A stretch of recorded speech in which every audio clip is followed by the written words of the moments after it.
Please, permanecer sentados, por favor. To all who come to this happy place, welcome. Our largest single-theme land expansion ever. Now we want you to share with us our latest and greatest dream. Matterhorn Matt presents Matterhorn Mondays. Welcome, everybody, to episode 130 of Matterhorn Mondays, coming to you live from the Outpost. I am your host, Matterhorn Matt. And I'm your co-host, Jeremy. And today, we have... Oh my gosh, wait a minute. Move over, Jeremy. You're in my spot. Oh my gosh, guys. I didn't even know. I'm so sorry. Please forgive me. Guys. I Alex the historian. Really I'm so sorry. Just kicked Jeremy out of his tenure as co-host on the Matterhorn Mondays show. Guys. Sorry. Alex is back. It wasn't short enough. It wasn't short enough. Alex is back. It was only 2 episodes, okay? I couldn't have messed it up that. You know, I will give it. I think we had a pretty great 2 episodes, Jeremy. Wouldn't you say so? I do too. And now we got to go back to this old format that was stale and tired, but we just have to go back. Oh, I see. Jeremy shooting shots over here. But guys, Alex is back. Everybody give a warm welcome to Mr. Alex, the historian, who has rejoined us once again on the Matterhorn Mondays show. And yeah, as you all know, links to... Oh, I have clapping sound effects. Why don't I use that? Because now it's an awkward silence. There it is. It's kind of loud. It's kind of loud. Sorry. Welcome, everybody. Jeremy has been pushed out of the bobsled. Oh, he wasn't wearing his seatbelt. He got pushed out. Nope. Got himself decapitated. No. Rest in peace, Mr. Jeremy. Well, anyways, as you all know, links to all the Twitters, all the channels, all that kind of stuff will be down in the description below. As well, if you'd like to be wished a happy birthday live on the stream, you can do so by clicking the Google Doc or Google Form link down below. And this week we have 5 birthdays, you guys. We have on Monday the 6th to Disney Doof as well as Olivia. So happy birthday to Mr. Disney Doof and as well as Olivia. Next day, Tuesday the 7th of April, following the magic parentheses Jill. Happy birthday to Miss Jill, as well as Thursday the 9th, Mark Peterson. Happy birthday to Mr. Mark. And last but not least, Friday the 10th, Emmy's birthday, everybody. Everybody knows Classic. Emmy. Yeah, from the Legend. Discord. Legend, yeah. And if you guys would like to join. I don't think she ever watches the podcast. No, yeah. I mean, she's come and chat like a few times, but very active on the Discord. Guys, if you'd like to join the Discord server, link will be down in the description below. We have a lot of fun over there. As well as, actually, I believe that wraps up all the birthdays. Like I said, click the link down below if you'd like to be wished a happy birthday on the stream. Submit your name, or I guess like your username that you go by, as well as the month and the day. We'll add it to our calendar. And last but not least, you guys know the drill. If you'd like to voice your opinion on any of the topics we have at hand, pick up your phone, dial 575-386-5814. We will be listening to these voicemails live throughout the episode, and we do have one voicemail that we're pending to listen to that someone left, I think, very early this morning. But yeah, that does it for this episode's announcements. Guys, I got better lighting. Can you see my face is better lit? The background has some lights now. I'm stepping up the production here of the show. I still have my webcam. Man. I don't have my fancy cam anymore because it's still broken. I still need to buy one, but one step at a time, everybody. One step at a time. And now it is time for everybody's... I think this is collectively... I think actually CNN did a poll the other day. Matt Snaps is the most beloved podcast segment on the internet right now, you guys. So It's true. Link in the description for the article. But let's go ahead and get into this week's Matt Snaps. To just humor Matt whenever he says stuff like that. Exactly. I appreciate it. Okay, Matt Snaps. A whole wide world of knowledge awaits underneath the couch. It's once again time this week for Matterhorn Snaps. All right. I will not spill my Snapple this week. That is... I'm pinky promising myself that I will not spill my Snapple. But this week we're twisting it up a bit, you guys. We have, what is this? Mango Madness Snapple. My second favorite flavor, and my glass is chilled. I'm thirsty for some Snapple, you guys. Let's go ahead and pop this open. Oh, that was kind of lame. But anyways, let me talk into the mic here. George Washington had false teeth made of gold, ivory, and lead, but never would. Well, ain't that... I don't know if that's true or not. I'm not a historian, but if you guys can confirm that, I don't know. It's Comment true. down He below. didn't have wooden teeth. Alex said so. I believe it. All right. I'm going to pour this in, and I'm going to pour it in frame of the camera so you can see that I'm not going to spill it while I pour this. You can hear all that lovely mango sugary nectar flow in and out of the ice in my cup. All right. And on that note, it's time for news from the peak, everybody. Here we go. We now present to you news from the peak. Great news this week, you guys. I guess we should preface this. We should have prefaced this a few episodes ago.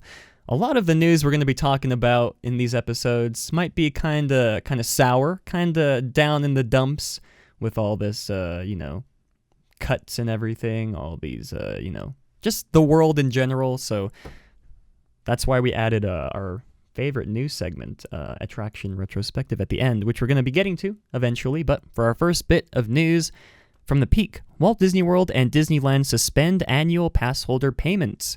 Disney has halted annual pass holder payments on the monthly payment program effective April 5th. So today, the day that we're recording this, Disney will refund payments made between March 14th and April 4th. Now, Alex, what are your thoughts here on Disney? I guess everybody will be unanimous in this, but Alex, what are your thoughts here on Disney suspending the annual pass holder payments starting April 5th?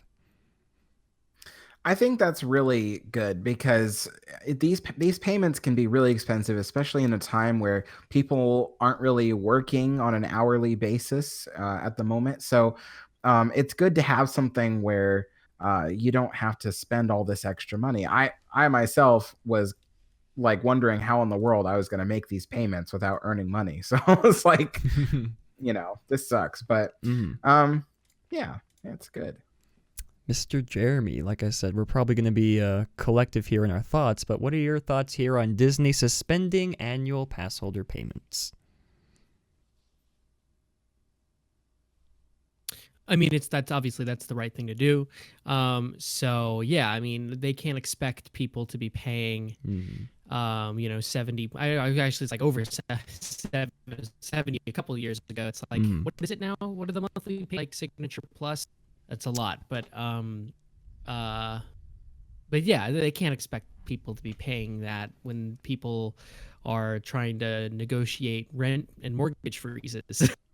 So if people can't pay their mortgages, they certainly can't pay. It's good of Disney to do, especially since they're already losing so much money. But I'm glad that they were able to work that out. All right. Well, I agree.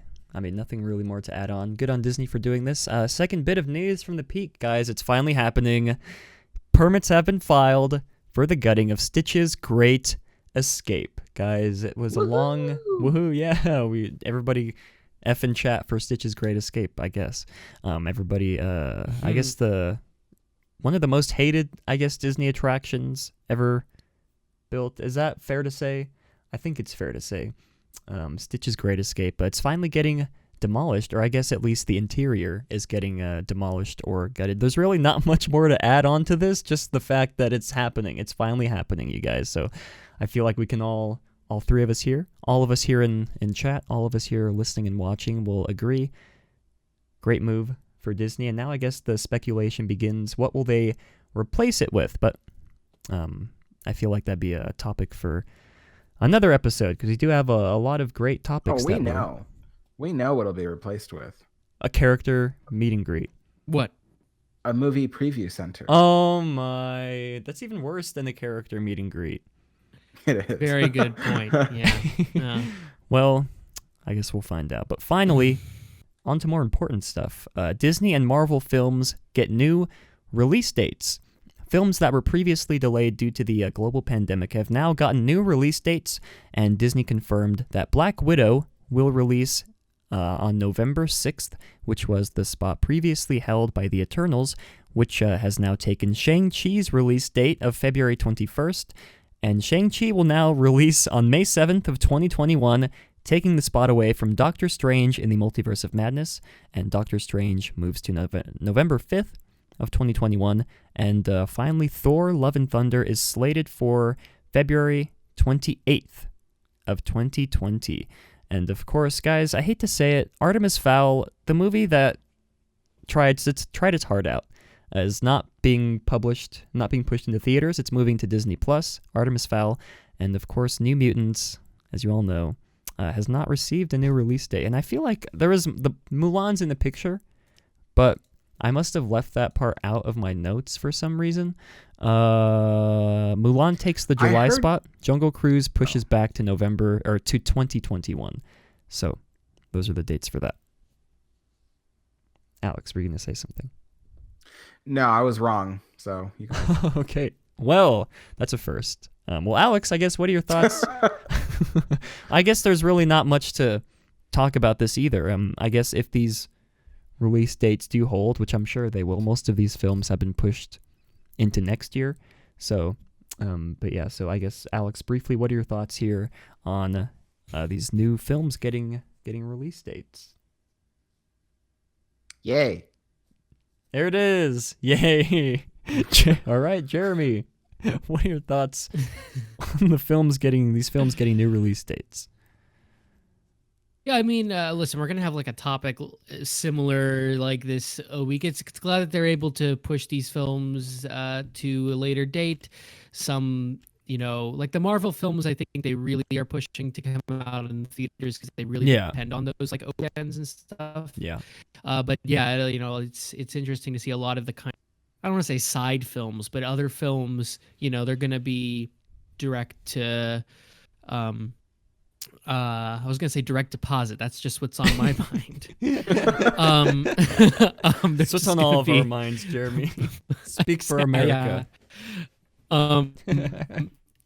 They're going to be to a streaming and digital download and stuff like that. So, yeah, that's just the state of Hollywood right now for probably through the summer. So we'll see. Yeah.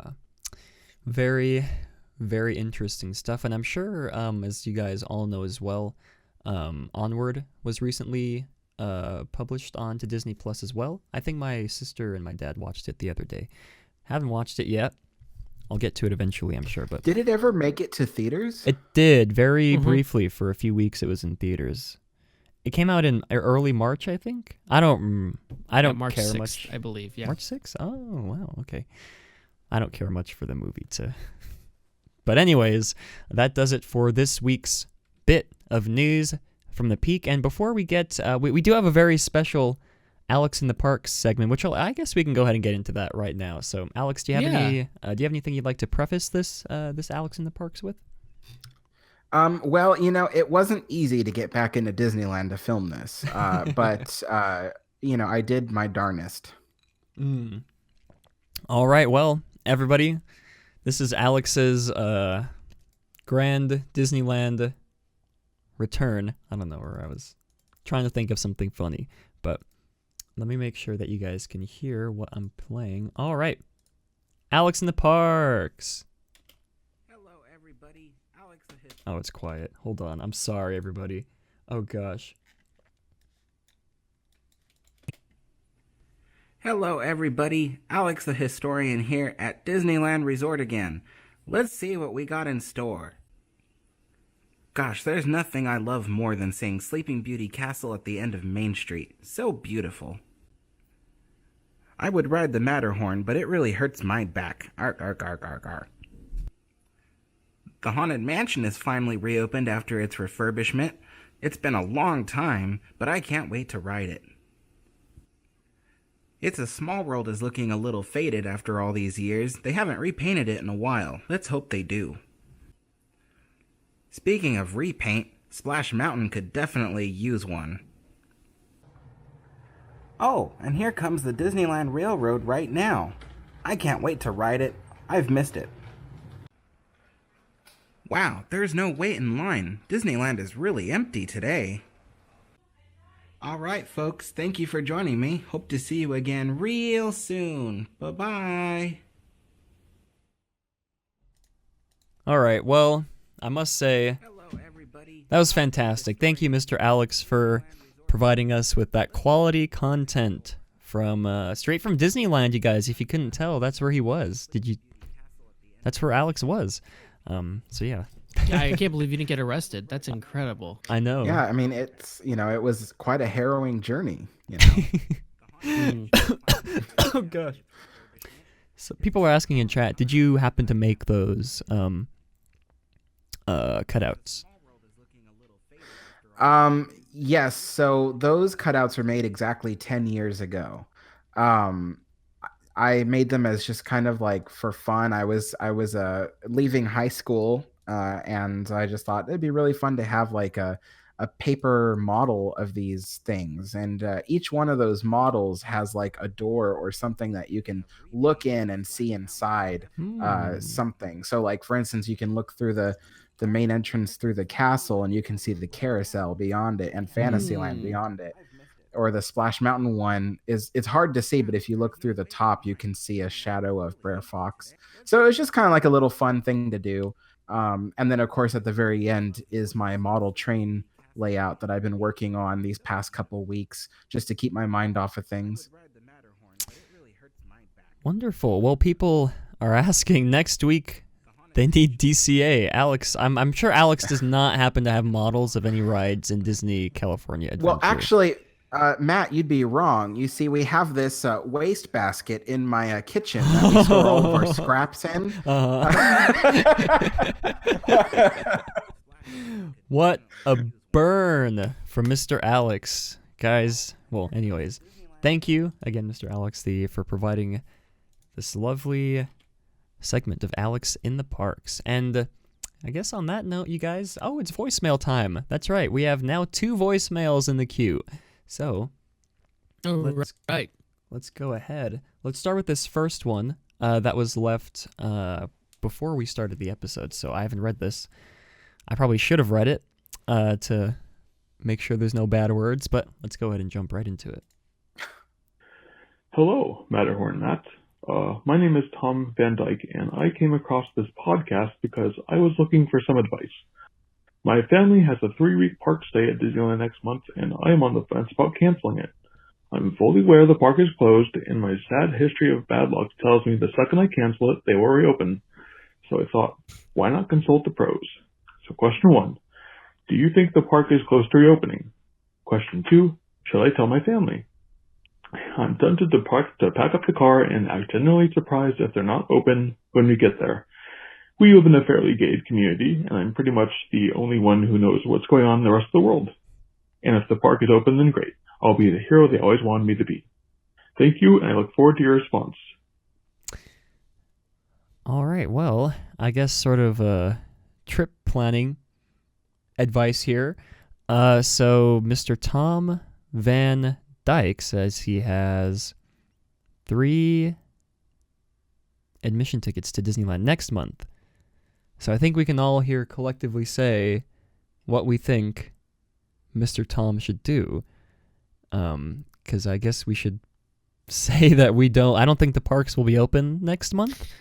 I mean, it depends really greatly. We can't really predict accurately, at least us 3 can't accurately predict when they're going to reopen, but it's looking like to that they're most likely going to be closed through April, through possibly, maybe part of May, to the extent of May. But yeah, Alex, what are your thoughts on this voicemail here? Well, I've been following the progression of the coronavirus situation because of my cafe. We're trying to make sure that we're following guidelines and stuff and predicting what might happen. And from what we hear, we still haven't reached the peak of the coronavirus pandemic yet. At least not in America. And the peak they're thinking is probably going to be sometime later this month or early next month. And that's just the peak. Then you have to wait for it to taper off, which is probably going to be an additional month or two at least. So, yeah, you're probably looking at Disneyland being closed all through most of summer. So I myself would personally try to get those tickets refunded, try to reverse the plans for going out there, and then of course tell everybody that you're gonna reverse those plans. I really don't think it'll be open in time. Yeah, well said, Mr. Alex. Yeah, I think it's safe to assume. Yeah, Disneyland will most likely be closed. Yeah. Very sorry to Mr. Tom.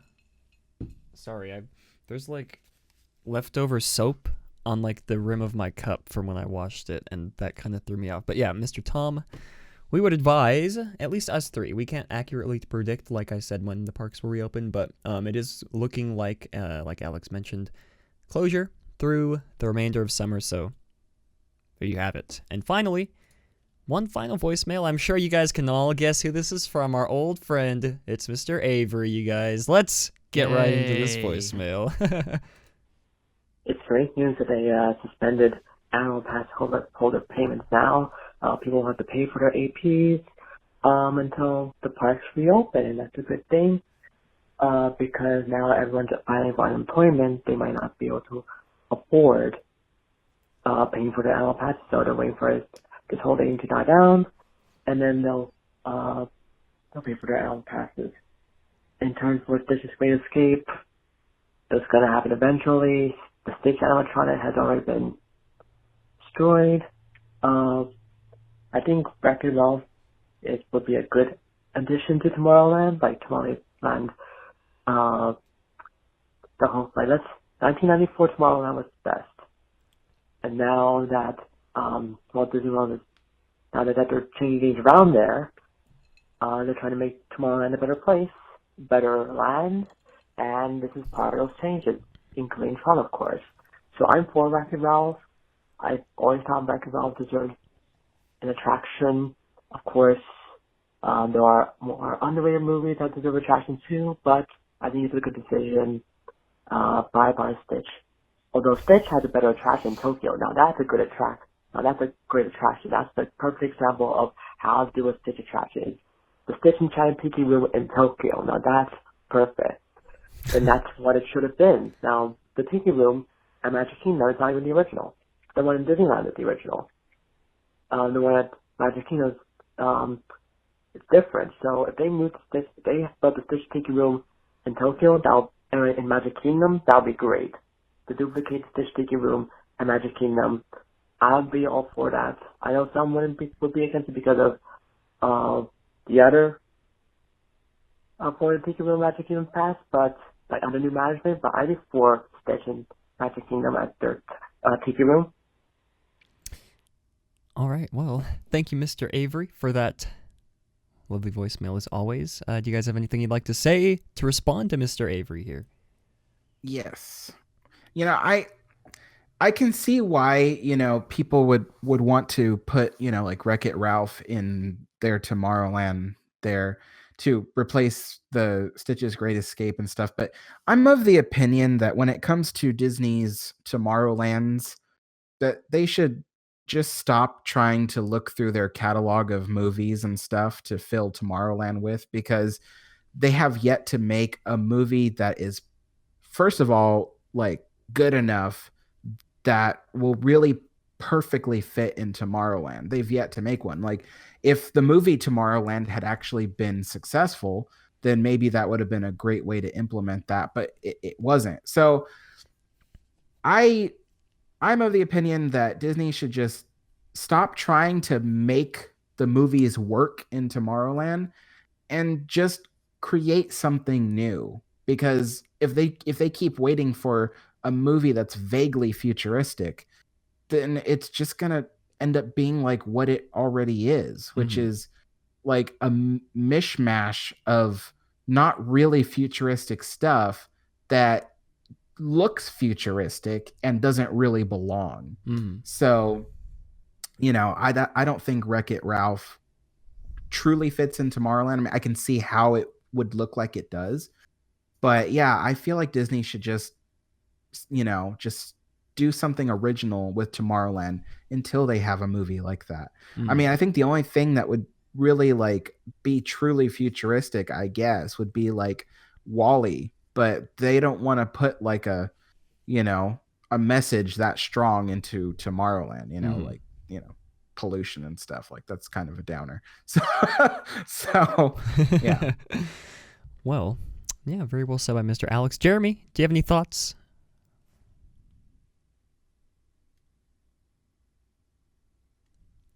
I don't.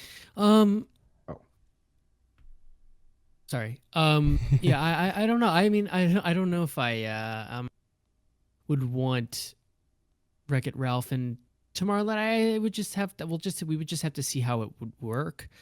I don't know. I don't know. I think Alex said it all best. I'm really good at talking. All right. I have to warm you up, I have to flatter you, and then I can go at you. Oh gosh. All right. Well, that moves us into the main topics of the episode. First main topic: Disney executives take pay cuts plus construction projects defunded around the Walt Disney World Resort. Snapple cap just fell out of my hand. Topic 2: Disney furloughs some of its employees. And finally, the Attraction Retrospective. Not going to spoil this week's attraction, you guys. I learned from the last episode, so we're keeping that one under wraps. But I think you all will enjoy our discussion of this interesting attraction. But for our first bit of news from the peak, or not news from the peak, for our first topic, our first full topic today, Disney executives take pay cuts in light of the coronavirus pandemic. Disney CEO Bob Chapek sent out an email talking about the closures of the parks and the pay cuts. Now, this is a very long and tedious email that Mr. Bob Chapek sent out, and I have the entire thing here. I'm not going to read it all because it's a lot of boring stuff, as you'd expect. But so we're just gonna. And Matt would probably just butcher a lot of the words. I would. I don't want to read it because it's a lot of words. It looks intimidating, so we're just gonna skip over that. The link will be in the description if you'd like to read the full thing. But you guys can see the voice. Oh, that's awkward. Well. Yeah, I was waiting to tell you. Fixed it. There it is. I did it on purpose. I mean, if you guys peek behind the curtain, well. Anyways, so we're just gonna detail here what the pay cuts are, who is getting the pay cuts, what percentage they are. Bob Iger, foregoing his entire salary. Bob Chapek will take a 50% pay cut. Executive vice presidents take a 30% pay cut. Senior vice presidents take 25% pay cut, and vice presidents take 20% pay cuts. Now, the one thing I learned while reading through those words and numbers. There's a lot of vice presidents, a lot of different types of vice presidents in the company. I feel like they should come up with a new word for those vice presidents. But yeah, these pay cuts go into effect on April 5th. And Alex, what are your thoughts here on these pay cuts that these executives have been taking? Well, first, I would like to know, Matt, since you have the email. Sure. Is there anything in there that says why Chapek is still getting paid and Iger isn't? Let's see. I don't believe so. Let me skim through this. I, 'Cause- Chapek, will be taking a 50% reduction in my salary. This temporary action will remain in effect until we foresee a I can't pronounce that word. Until we see a recovery in our business. Our executive chairman, Bob Probably Iger. substantial. Is substantive. Oh. Is that a word? I guess that's a word. Our chairman, Bob Iger, has chosen to forego 100% of his salary. No, there's no mention as to why as to like the reasoning behind it, I guess. See, because is it just me, or does it seem a little weird that, like, Bob Iger, who stepped down, Yeah, has completely forfeited all his payments, but Bob Chapek, who now runs the company, is still getting paid 50%. It seems like it should be the other way around. It seems like Bob Chapek should not be paid at all, and then Bob Iger should be like 50%. I don't know. I mean, it kind of sucks to not get any pay, like even if he got paid like 3% of his salary, which, believe me, guys, is still a lot of money. Even if Chapek got 3% of his salary, it would still be nice for him to receive something. So at least he's not, completely without money. But at the same time, who knows how much money he already has stockpiled. Anyway, my point is, it just seemed kind of weird, that like someone underneath the CEO would take no money, but the CEO still takes 50%. Yeah. I guess that is a very important point to bring up because, Bob Iger's not CEO anymore. I mean, well, Jeremy, what are your thoughts here on this whole situation? I don't know what the inner workings are, how they even came to the decision. I did read another article that was like apparently executives in the Walt Disney Company are like not happy that their pay is being cut in general. And I'm just like, come on, like you're willing to just, furlough all your cast members. I don't know. It's like, I'm pretty sure the cast members are far worse off than executives who are getting a temporary pay cut. So, I mean, it's a pandemic. Yeah. I don't know why Chapek is still getting paid. I don't know. I don't know how they worked or came to that decision. It's like these executives, the top ones get paid, a couple $1 million, if not like a few tens of millions for what they do.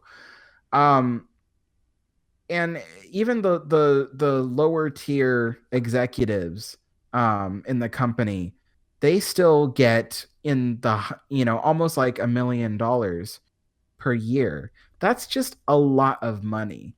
I mean, I survive in my house barely off of about a $2,000 income, which, could be a lot better if it were up to me. But, the thing is like, imagine like I'm still living at that income, but these people, they live at like, $10 million a year income, slash that to 50%, which is like 5 million. It's like, look at what I could do with all that extra money. And it's like, do they really need that much?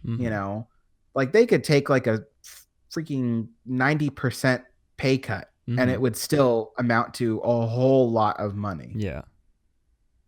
Yeah. Silly. I think Iger's making in here with his salary. So, yeah. Well, again, I really don't want to read this lengthy email. No, we shouldn't make Matt read that. I mean, I was thinking we could all take turns reading it, but I feel like it's too long enough and it's not as interesting. No. So yeah, we're gonna skip that.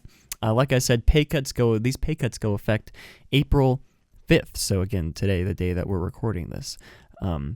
But yeah, that wraps up the Disney executives taking pay cuts here. Now let's move on to Disney construction projects, or I guess Walt Disney World construction projects have been defunded. Now, we sort of touched on this last episode when we mentioned that construction was halted around not just Walt Disney World, but Disneyland Resort as well.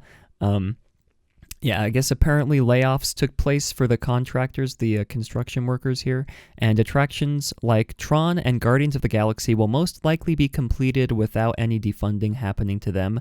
But it is very interesting here. The Star Wars Galactic Star Cruiser Hotel has been defunded to help finish those two projects.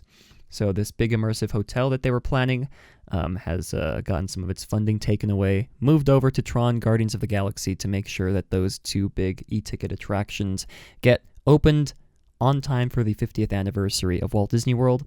And the new Ratatouille attraction is far enough along so that it won't get defunded either, sadly. Yeah, so that ride is still going to open. But yeah, other projects left in limbo include the new Epcot transformation, including the demolition of Innoventions. I think it's Innoventions East. The one, I can't remember the two. It's Innoventions West, isn't it? Is it West? It's either East or West, so one of us is right. Or West. West? Well, and of course the renovation of Spaceship Earth, which at the time of the park's closures, Spaceship Earth hadn't even closed yet for the refurbishment to start. So who knows when we're going to be seeing Space Mountain getting refurbed, when we're going to be seeing the revamped Future World, or yeah, just any of the new Epcot projects, including the Mary Poppins attraction, or I guess Mary Poppins area / attraction. Probably been shelved for the time being. We're not going to be seeing that for at least a few years. And I would also like to point out, DSMI Newscast put out a very great video about this. Link to his video will be down in the description below. But Jeremy, what are your thoughts here on these attractions getting defunded to help to help push for Tron and Guardians of the Galaxy to be open on time? Mm-hmm. Yeah, I mean, unfortunately, this is just a side effect of all that's happening with this crisis. A lot of attractions, as I think I mentioned last week, I think it's kind of safe to assume that a lot of projects that are in blue sky are going to be shelved indefinitely. A lot of things are not going to be able to see the light of day. So it's good that the attractions that are currently being built aren't just going to be sitting there in construction land for a couple of years. That they are actually trying to get those ones that have at least broken ground done. But it's a shame. A lot of new projects that were maybe going to be very ambitious are going to have to be scaled back significantly, which is worrisome to me because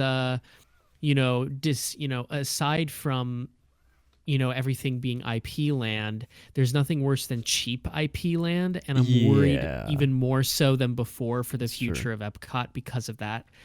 So it's one thing to have IP land, but however, at least it was done really well and some ambitious technological things, and there was billions of dollars put into it. It's another thing, and we know this cheap IP land doesn't work out so well. So I am worried about the future of Epcot because of that. Sure. Yeah, and I guess I was worried about the future of Epcot even before this defunding stuff happened, you guys. Exactly. Exactly. There it is. But the point is, at least then we could be like, okay, but at least they're gonna shower it with money. It's gonna look nice. That's something we always said. Oh, at least it's gonna look nice. Yeah. And now, who knows? Very sad. Alex, what about you? What are your thoughts on this terrible, terrible topic? You sound so not genuine. But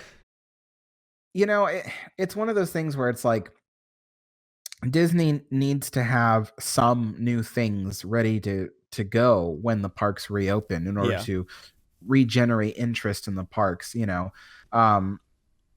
It's one thing if they open the parks as they were when they closed, and then you have a bunch of people going, oh, well, nothing's changed and I can't really afford to go out there. So, but when you have something new, like the Tron coaster and stuff like that, people kind of go, oh, I really want to see that. It might be worth it for me to spend my money. And it's actually really important that the Disney parks reopen with new stuff because the tourism will help regenerate the economy. If there's one thing to be said about, the difference between the Great Depression and the Depression that's coming, is that there's a lot more tourism hotspots in the United States than there was back then. And tourism, generates a lot of revenue. So, so we got to be rooting for Disney to get as many of these new projects completed by the, either by the time that they reopen or soon after.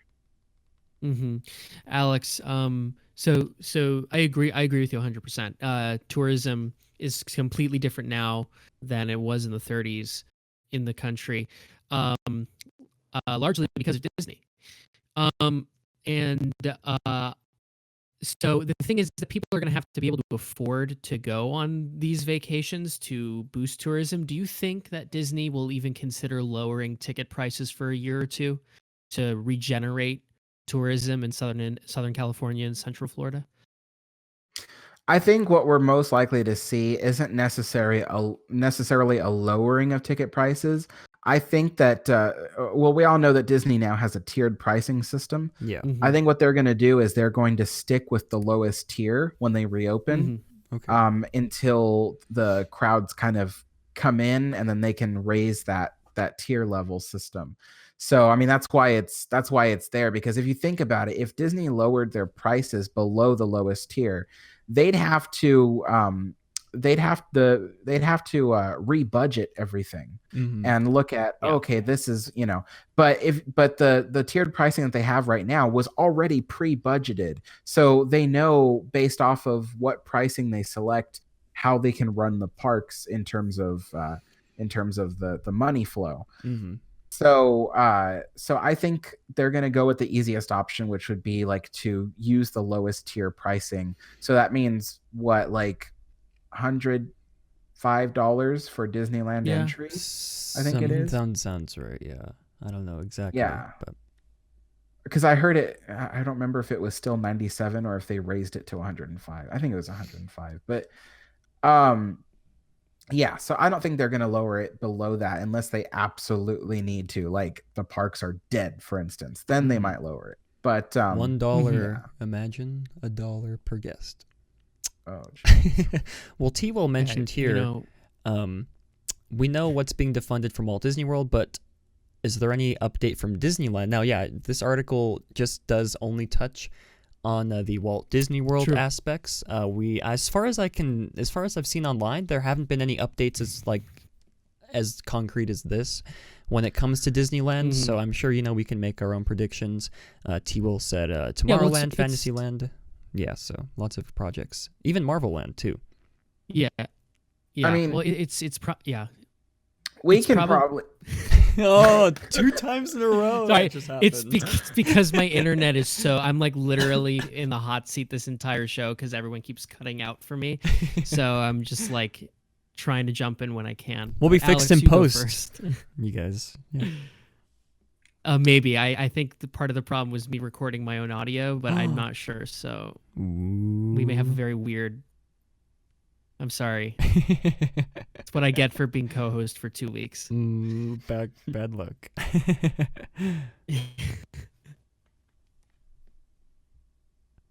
Alex, did you have something to say? Right. So, okay.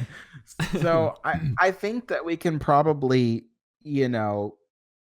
guess what will happen and what won't happen based off of our last little, rumor roundup that we had when I talked about things like the upcoming Tomorrowland refurbishment at Disneyland. That was something that my sources had confirmed was definitely being dreamed up, and was in its like middle stages of planning. But we can probably expect that project to completely be defunded in order to finish Mickey and Minnie's Runaway Railway, to finish the Marvel campus, and other, bits and bobs here and there that are being repainted or, finished up. I know that Great Moments with Mr. Lincoln was under refurbishment before they closed the parks, so they might finish that up. Things like that. So, yeah, but I imagine that the projects that were in their planning stages for Disney that we talked about previously, such as Tomorrowland refurbishment, will probably be shelved. Yeah, and like I said, I mean, with Disneyland, it's like most of the stuff that is in development is in blue sky phase, like New Fantasyland and new Tomorrowland. Probably is just barely in a blue sky phase, and it's just gonna be shelved, unfortunately. Especially New Tomorrowland, probably. So it's just very disappointing. It is, but it might be a blessing in disguise. Because remember what I was talking about earlier about trying to force a non-futuristic movie to fit in Tomorrowland. Yeah. Well, they've already done it many times. Well, I mean, but what I mean is if they had continued on with the Tomorrowland refurbishment and continued to fund it, oh god, they would have just continued to do what they always do, which is just force those movies in there. But maybe by giving it more time, they might decide to do something original. Maybe. Yeah, I mean, it's possible, but yeah, someone said in chat, Gary said Imagineers now have a ton of time to get creative. I mean, that's sure. I guess you could sort of see that as like a sort of silver lining. That's the thing that I wish was true. Because there's a conception based off of old Imagineering that Imagineers dream up these new ideas, and it's like, well, it hasn't really worked like that for 20 years. Yeah. In the last 20 years, it's been more like the CEO comes up with the idea and then Imagineering has to build it. And so that's the thing that really sucks about Imagineering right now and that's something that I really dislike, is just they've left it up to the executives to decide what should go into the parks, and then Imagineering just makes it happen. And that's not what Imagineering is supposed to be. Imagineering is supposed to come up with their own ideas. So yeah, that's just sad. That makes me sad to think about. But yeah, I wish it was like that. Yeah. Especially with, Chapek, who's now CEO.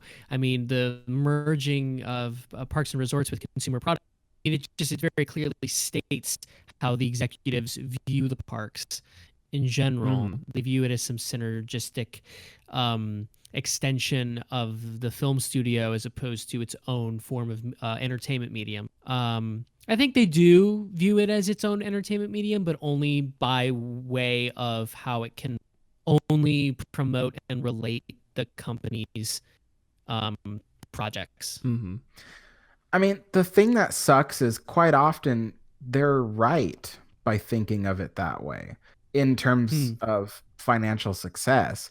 I mean, they build things like Pixar Pier, and the rest of us are going like, that's not imaginative, that's not creative, that's just a repaint, and it's so cheaply done too. It's like, oh, let's fix a couple of partial statues into a roller coaster and call it, an Incredibles themed ride. And it's like, that's not what Disney does. That's not like, well, I mean, that's what they do, but I mean, that's not, that's not good quality. But the thing is that people like me who try to advocate for original ideas, or even at least just good implementation of non-original ideas, people like me get pushed to the back of the crowd because everyone else is like, yeah, I love this stuff. And it's like, I understand people like things like The Incredibles and they want to see it in the parks. But if you have a little bit of patience with the company and you force the company to really think about how they implement their ideas, then you'll see those ideas like The Incredibles implemented into like a proper dark ride. I mean, imagine, you remember that thing that originally they were going to do for the Spider-Man ride that had that swinging pendulum? Sure, yeah. Which yeah. is not even going to exist anymore. That could have been put into a Incredibles ride. Can you imagine how cool that would have been to like swing around the city with, with your favorite Incredibles superheroes? So it's just like, but the problem is that people are too quick to accept what Disney gives them. And because of that, Disney's able to get away with such cheaply done projects. And that's just unfortunate. That's just really unfortunate. Yeah. Very sad all around. Well, Jeremy, you sounded like you meant that. I did mean that. Well, yeah, I guess again, it's really hard to predict this kind of stuff when it comes to what is like the inner workings of the company, the inner workings of Imagineering. So we can't say concretely. I don't think that's a word. We can't accurately predict whether, maybe New Tomorrowland, the Fantasyland update, has been defunded or not, because, yeah, like I said, we don't know the inner workings of the company. We're just taking our best guesses based on, our inside sources, our common knowledge. But, yeah, I believe, unless you guys have any closing thoughts you'd like to say for this topic? No, we'd just be talking in circles, so I think we've said our piece.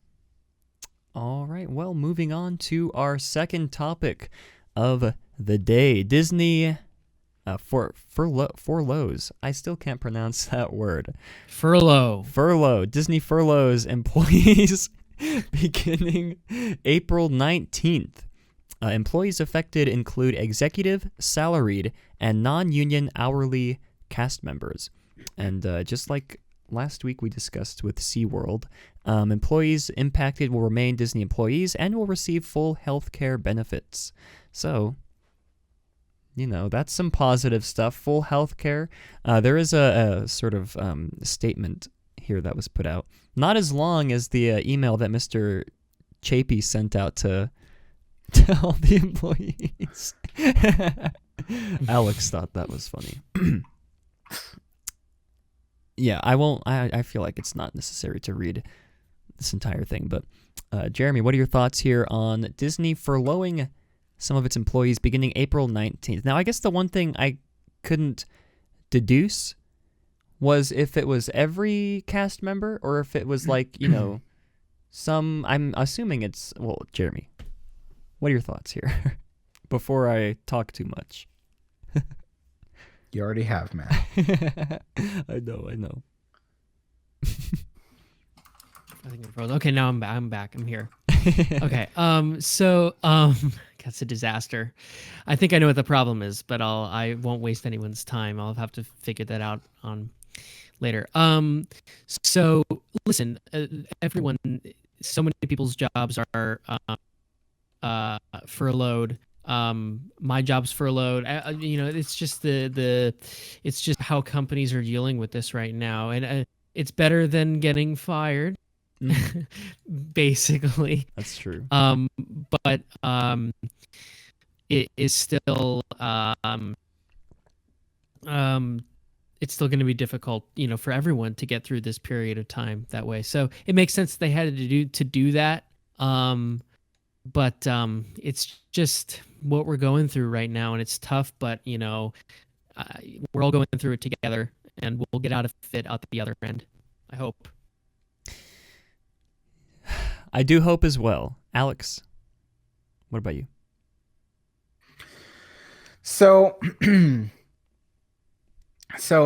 because Matt wasn't very clear as to who's being affected by this, it's executives and cast members who are non-union. So Disney has different unions that operate in the Disneyland Resort. Some of them are like food industry unions.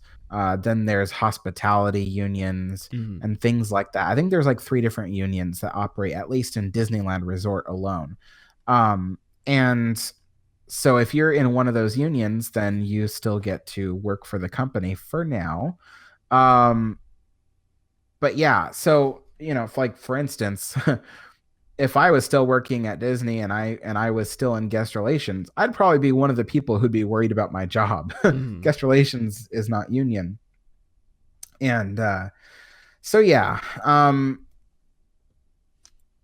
it's really sad, that it has to be this way, but it's kind of like one of those things where it's like it's only good business practice to try to lower your expenses, and one of your expenses is labor, especially since there's currently no one visiting Disneyland or Walt Disney World resorts, and there's no certainty that a lot of people are going to be coming back when they open, so you have to lower your expenses.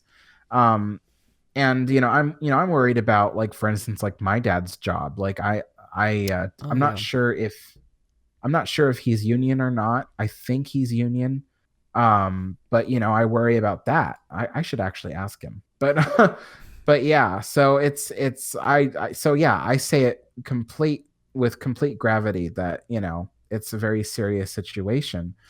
But at the same time, it's like, can you really blame them? Mm-hmm. Yeah. God, sucks. Yeah. But there's a beginning, middle, and end to this, and we're gonna have the very affected by this financially, but we will make it through, I hope. Yeah, Undefined Variables said in chat, unions in Disneyland Resort began negotiation talks on Friday. The Food and Beverage Union told their cast members to expect to be furloughed, likely the same for attractions. Still haven't heard anything else, though, as of now. And let's see, it sounds like the negotiations were primarily to discuss benefits and the details once the parks reopen. I know as of now they expect cast members to keep seniority, no word on hours. So I'm assuming Undefined Variables is a cast member from, I think in the last episode he said he was. So yeah, so thank you for that insider information. If you guys have any other, like updates, I guess, if you happen to work for the company, work for Disneyland, you can call 575-386-5814, leave a voicemail, tell us how your experience has been going these past month or so. Can I just say something real quick, because now that I can, so the Food and Beverage Union for Disneyland Resort is called Local 50, and they suck. They are the worst people in this whole world. They are so greedy and so hateful. And all they do is take your union dues. Sometimes even when you leave the union, they still collect dues on you, which they did to me. And they won't give the money back. And those people, I have no doubt that when Disney was talking about furloughing cast members, I have no doubt that the union just decided not to say anything. Because as Matt just said, the union was talking about telling its food and beverage cast members expect to be furloughed. It's like, oh, great. So that tells me that you didn't even think about trying to fight for their jobs. That's actually within Local 50's character. So now that I no longer belong to Local 50, I can tell them, you guys suck really badly. Well, shots fired there from Mr. Alex, the historian. I'm not kidding. Like, if you have a chance to write them a strongly worded letter, I suggest you all do, because they are mean and they are not nice to their cast members. Well, I can't speak from experience, so I'm going to go ahead and just have to go on what Mr. Alex, the historian, has said here.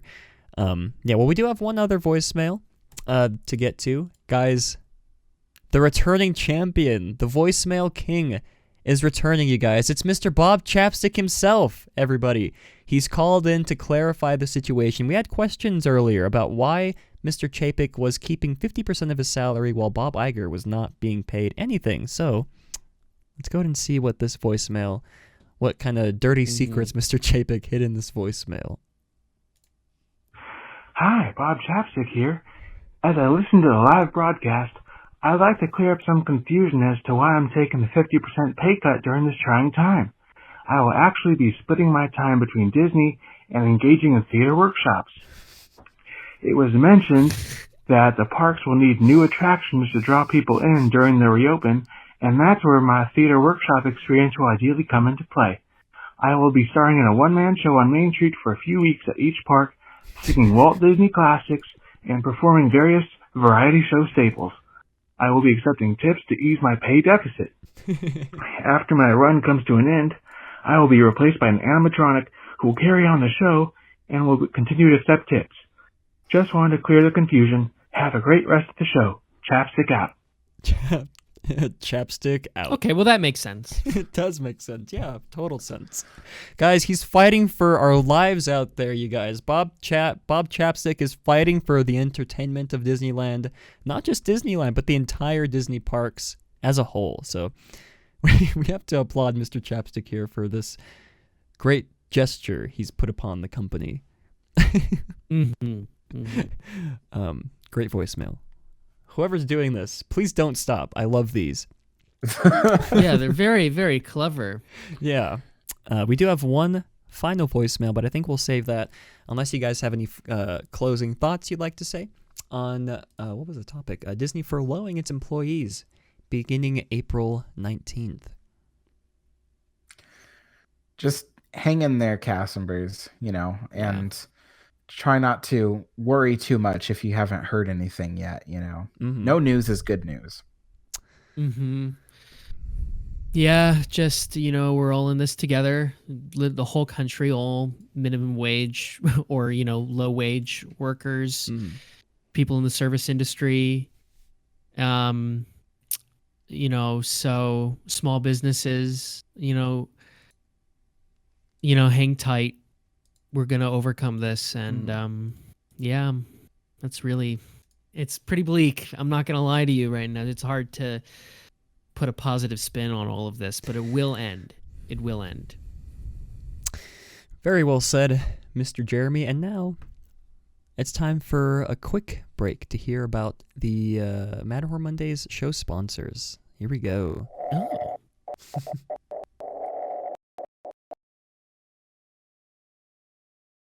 If you guys are wondering where you can find even more family-friendly live streams, just like this one, head on over to theliveplace.com. The Live Place is your headquarters for great family-friendly live streams. They cover anything from Disney to other vacation spots, various variety shows, and have some amazing streamers like Resort TV 1 and myself. Also, be sure to check out puckermint.com, where you can find amazing pins and stickers. Puckermint is based out of Albuquerque, New Mexico, just a few hours from where I live. And since I'm a big believer in supporting local artists, we decided to partner up. Be sure to use the coupon code down below when you make your next order. Again, that's puckermint.com and puckermint on Instagram. And we're back, guys. I wish you guys could hear what we say in that break, because it's very hard to try and time what we're saying to match the end of the ad. That was perfally timed. It was though. Like Jeremy we were did just well. sitting Yeah. here. I was gonna run to the kitchen real quick because I have to preheat the oven for something. I'm making sourdough bread today, so but like the Boudin Bakery. Oh my gosh, that sounds really good. I used to work for Boudin. Yeah, really? No kidding. I love it. It's great. So I worked for the Boudin here in Irvine, California, and for Matt, that's the one I told you. That's basically like Epcot without all the rides. Oh, sure, yeah. Irving. So and I worked there, and I at baked South Coast Plaza. No, in Irvine. So right, okay, sorry. The one at South Coast Plaza is one of their just retail places. Yeah, that's the only one I've been to. So the one in Irvine bakes all the bread for the different Boudins in Orange County. Oh wow, no way. Yeah, so I was there, and I started off as just a regular sourdough baker, and that's the low tier that you start off in, and a lot of people stay there. But because I had went to culinary school, I had a lot of experience baking bread and stuff. They had me baking the specialty breads and things. And I would also do the shapes, like the crocodiles, the cool. crabs and turtles and things. So I did that for Bodine until I got carpal tunnel in both my arms, and then I couldn't work there anymore. No. Well, hey, in peace. I'm in Southern California. Mail me some sourdough bread. I'm sure it'll be good by the time it gets to the valley. Well, guys. No. I missed Alex. I'll just say that, you guys. Alex and his lovely stories. Okay, I'm sorry. I have a lot of stories, don't I? It's like it crazy. does. I've lived like a really long and fantastic life so far. I'm glad you can say that. I'm glad. Well, I mean, when I say fantastic, I don't necessarily mean like good all the time. Fantastic just meaning like, it's like when someone says that's incredible. It doesn't always mean that's good incredible. It could mean that's unbelievable. Oh, sure. Okay. Well, I can't pronounce this man's username. Quanters said in chat, I have so much respect for you. Look at this man's production quality. Appreciate the kind words, my good sir.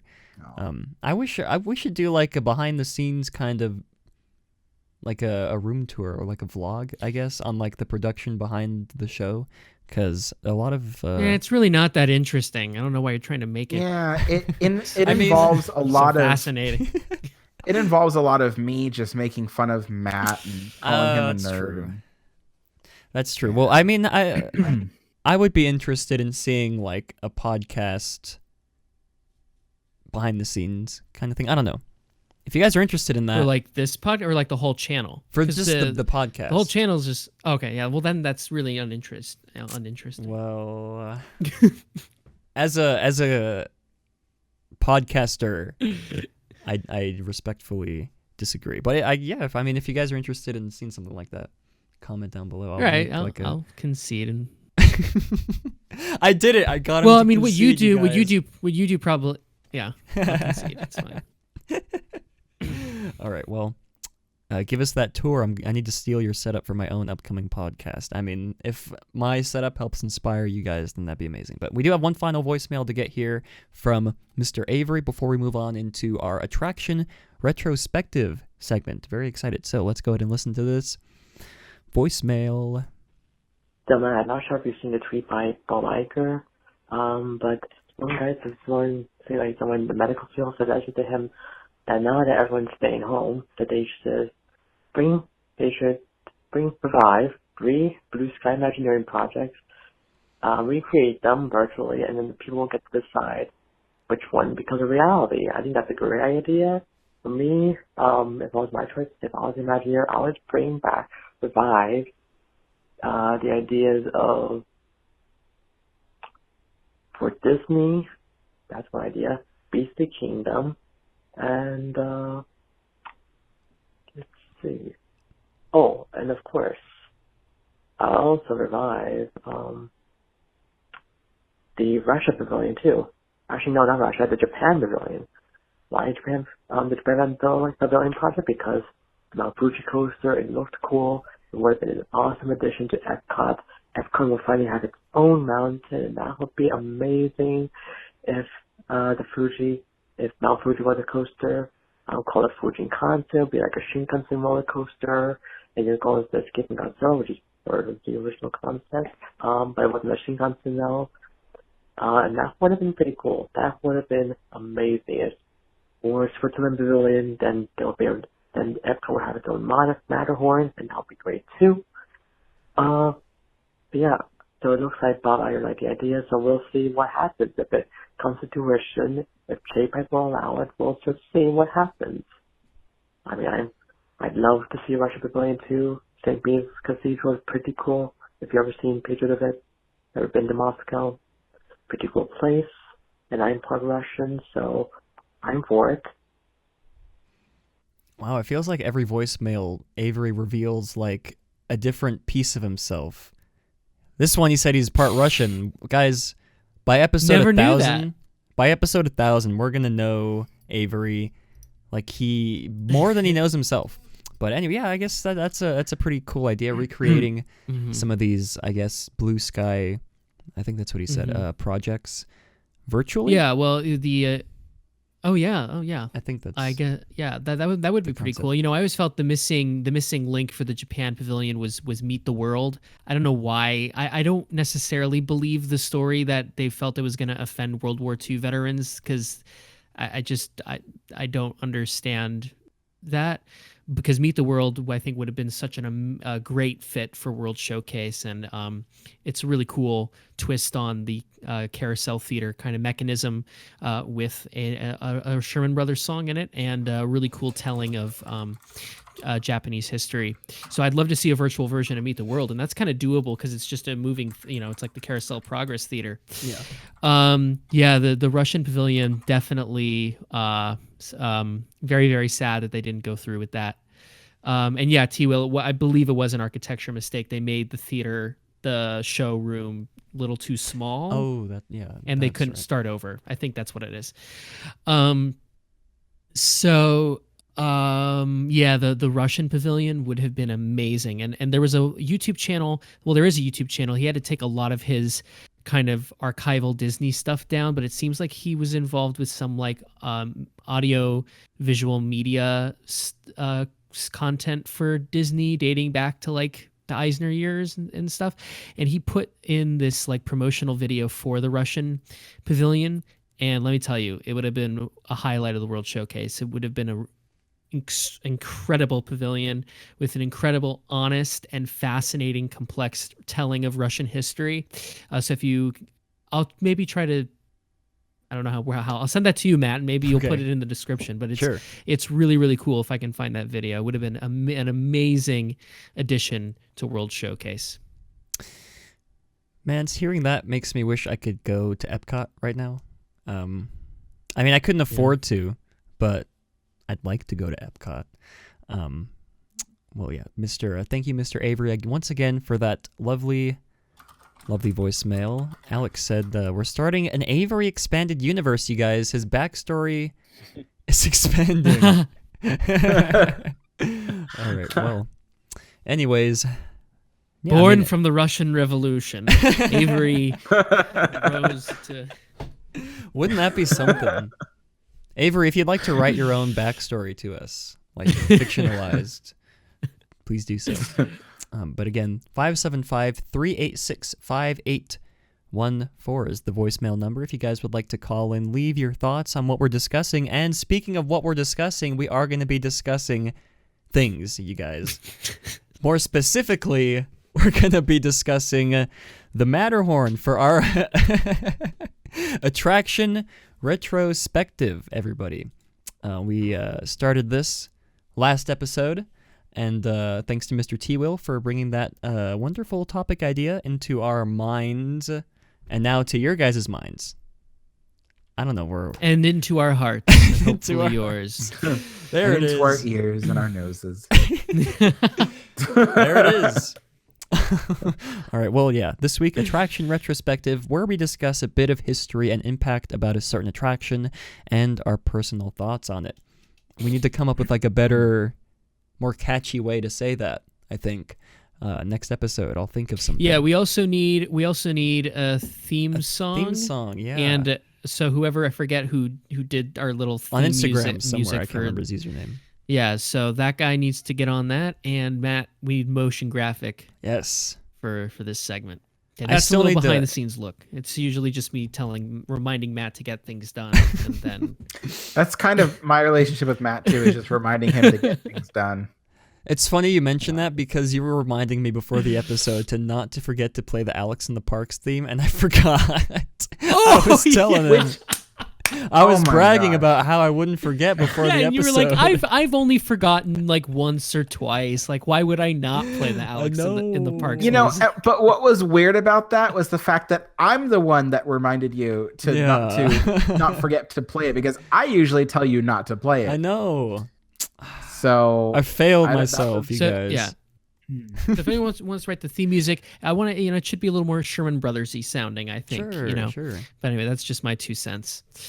I wish I could like produce that kind of stuff. That'd be fun. But anyways, the Matterhorn this week, suggested by Mr. Alex, the historian. So since it's his suggestion, why don't we go ahead and let Alex take the reins here? the Matterhorn for our attraction retrospective.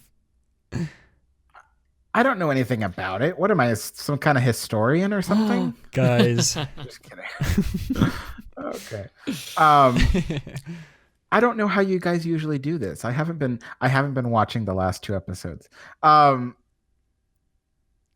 don't know how you what you So what T Will did is, so we basically, it's still kind of roughly in development, but the way kind of T Will set this into motion was basically like dealer's choice. The guest or whoever's on gets to choose an attraction that they love and want to talk about and know a lot about. And basically what he did is just ran through a brief history, but detailed history of, we did Space Mountain last week, of Space Mountain, and then we just kind of did a back and forth of things that we liked about it, from the architecture to the what versions we prefer. And I think that's just like little things about it on not just Disney attractions, but other attractions outside of Disney. But the theme park industry and stuff like that. And it's funny because that conversation began with the Matterhorn, obviously. Yeah. So, Alex, let's talk Disneyland 59. Take it away. I don't know how to start the conversation though. All right. So why? So when did the Matterhorn become a spark in the mind of Walt Disney? I'm going to try to guide you through this. Well, it started off with them wanting, Walt and the Imagineers wanting to replace Holiday Hill with something that was more like a ride, in order to prevent people from, going up there and having too much privacy. And they thought about an idea of doing like a snow hill where they actually had real snow, and then you could ride these like little sleds down the hill. And it would be kind of exciting. There'd be like banked turns and things, and it would just be a really short attraction. But it was Dick Nunes, the park manager, or he wasn't the manager at the time, but he was one of the managers, and he had suggested that they build some kind of ride, because that's what the park really needed. People go there for rides, not walkthroughs or sled rides. So anyway, they had decided to do some kind of like mountain with a fast moving wild mouse coaster, but then it evolved into, its own kind of roller coaster. But then they thought, what mountain should they do? Should it be, what would it be? And it wasn't until Walt was with his film crew in Switzerland filming Third Man on the Mountain that Walt saw the Matterhorn, and it clicked. He was like, we have to have this. And he sent the Imagineer in charge of the project, Vic Green. He sent him a postcard of the Matterhorn, and all it said on the back was, "Vic, build this, Walt." So that's how the idea of the Matterhorn started. And a whole bunch of people came together on the project to build it, including, Bob Gurr, who designed the bobsleds and the track, and then, Fred Jerger, who did the rock work for it after doing the rock work for Jungle Cruise and stuff like that. And yeah, it kind of took a lot of artists to design the Matterhorn. And it was something very unique, I mean, it is like, it's like one of the first giant mountainous structures ever built by mankind, which wasn't made of rock at all. It was entirely like concrete, wood, and steel. So yeah, I think the Matterhorn is really influential on Disney and other theme parks, because to my knowledge, it's the first roller coaster that was heavily themed, to the point where it was like your roller coaster was in some place completely different than where you walked in, and as far as I know, it's like it was the only mountainous looking roller coaster ever built at that time. So yeah. Yeah, I agree. I mean, it's great. I love the Matterhorn, and I would just want to I'm trying to guide the conversation here. Let's talk about why we think it just architecturally works, thematically it works in the skyline of Disneyland. You'd think a structure taller than the castle would interfere, would be a contradiction. Why does it work so well, and how? What was the process in making it work? So well with the overall look of Disneyland? Well, I think one of the biggest things that makes it work is the fact that it's not designed to look like a building. Um, Mm-hmm. you know, because we think of things like the castle works, right? Because it's kind of fantasy like. It's kind of it's not something you would see in real life, but imagine like trying to build like Tower of Terror in the middle of Disneyland. Yeah, It doesn't exactly. it doesn't fit, Mm-hmm. and so the thing is like that's why so many buildings in Disneyland are actually relatively short. So that way they don't interfere with the skyline and can't be seen around the park because it just doesn't fit with the park. But a mountain, a mountain is there's mountains all over the world, and so it's not strange. Well, unless you live in like the middle of America, but it's not strange to look around and see a mountain in the distance, so there was a whole lot of uh bravery and trust that if they built this giant mountain and it could be seen from all around the park, it would just work, it would fit. And then of course the fact that I think one of the genius parts of it too is that it's modeled after the actual Matterhorn. Right. Because if you look at the Matterhorn, it's like a lonely little peak in the middle of a valley. So it's like, like you look around and it's like the tallest peak for like several miles. And so it's like the Matterhorn naturally has always been its like own little mountain. And so it's just funny that when you see it in Disneyland, it doesn't look weird because it's like, oh, well, it's the Matterhorn. The Matterhorn is not surrounded by anything too close to it. So yeah, it's really cool. And I think too, what makes it look so cool, and I think it's really important that the Matterhorn is a scale model. In fact, I'm confident in saying it's the world's largest scale model, because it is designed to be a 1/100th scale model of the actual Matterhorn. So the actual Matterhorn is 14,700 feet tall. Our Matterhorn is 147 feet tall. And yeah, it I think the fact that it's scaled down and not just imaginatively warped into a smaller shape, I think that makes the biggest difference. Because if they had done something weird and cartoonish with it, right, to try to make it look like it fits, it wouldn't look right. It wouldn't look like the Matterhorn. It wouldn't look like the right shape. I'm trying to give an example of when Disney might do something cartoonish. But yeah, I can't. I guess my best example is like how Sleeping Beauty Castle isn't actually a single scale. It's a whole bunch of different scales. So it starts off at like a certain size. Forced perspective, yeah. Right. It's forced perspective, and the scale of it gets smaller the higher up you go to make it look taller. If they had done that with the Matterhorn Mountain entirely, then it would probably be a really wonky shape, and then it would look weird. It wouldn't look realistic. So the fact that they decided to make the whole thing one particular scale size and just keep it like that, and so it looks like a shrinked version of the Matterhorn, it works. It looks like it was pushed up from the earth, Yeah.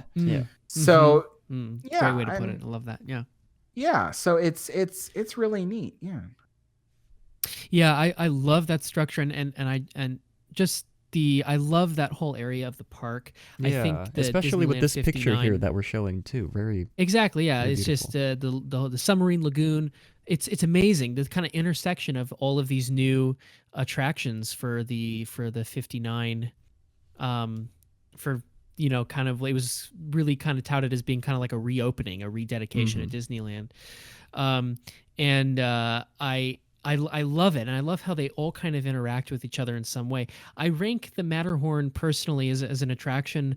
I have a kind of a category of attractions attractions that remind you that you're at Disneyland, and they kind of ground you in the Hmm. present moment and present reality that you're here at Disneyland as recreation. You're relaxed. You're Yeah. with your friends. You're with your family, or you're by yourself.